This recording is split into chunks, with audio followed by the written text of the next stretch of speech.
Hello, penguins. It's time for a story. My book today is Wilfred to the Rescue. It had been raining for 3 days and 3 nights in Brambly Hedge. Wilfred's friend Primrose had come over to play.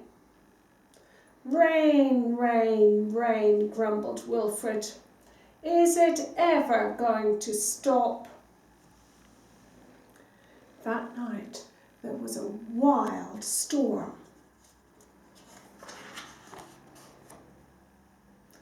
When Wilfred and his dad went out the next morning, they stared in astonishment. "Where's the field gone?" Wilfred asked. "By my whiskers, the water's almost up to the house," said his dad. "The stream must have burst its banks."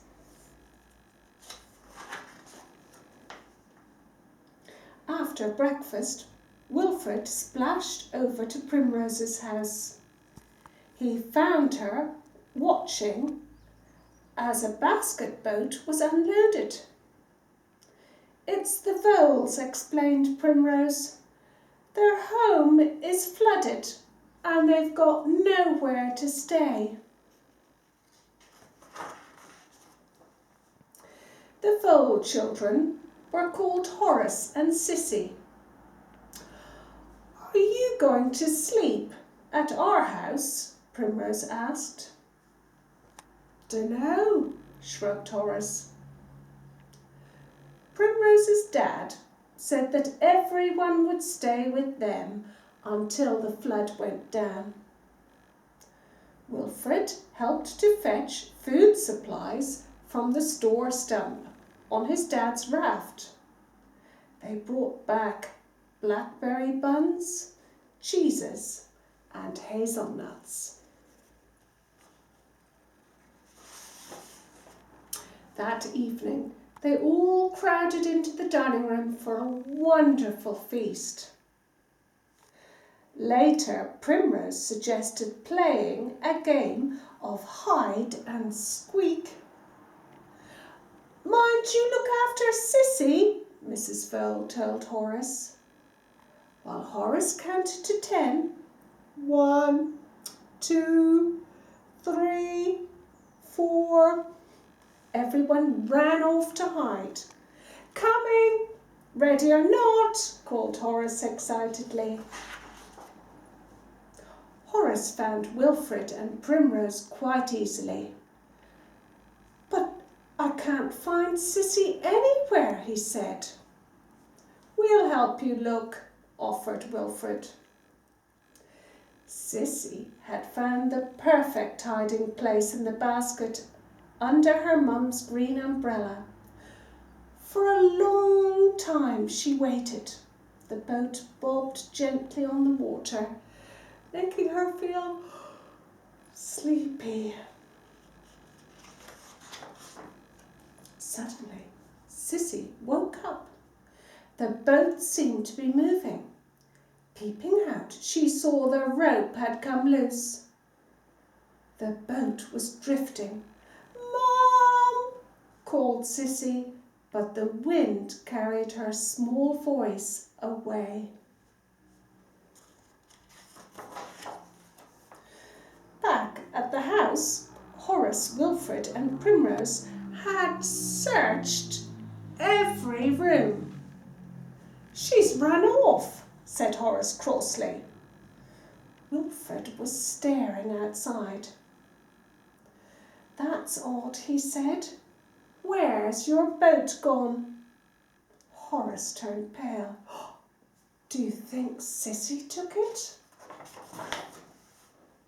Horace hid under the bed and wouldn't come out. "Go away," he said. "But what about Sissy? She could be in trouble," urged Primrose. Wilfred tried to think.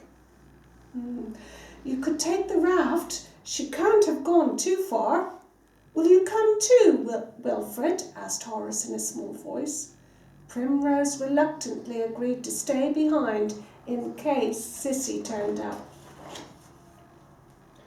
As dusk fell, Wilfred pushed the raft off from the landing. Rain was falling again, and muddy water swirled all around them. Wilfred steered while Horace called, "Sissy!" into the gloom. Alone in the boat, Sissy clung to her mum's umbrella. She could no longer see the warm lights of the house. She was cold and lost. The current made the boat spin dizzily. An old weeping willow trailed its branches in the water. As the boat drifted by, Sissy tried to grab hold, but she leaned out too far. The boat tipped up and splash! She tumbled over the side. On the raft, Horace and Wilfred's throats were sore from calling Sissy's name. Wilfred pointed at something in the water. "Look! What's that?" "It's Mum's umbrella," said Horace. "See if you can reach it." As it bobbed past, Wilfred managed to catch the umbrella and draw it in. Something was curled up inside, a small wet ball of fur. It blinked at them in surprise. "Sissy!" cried Horace.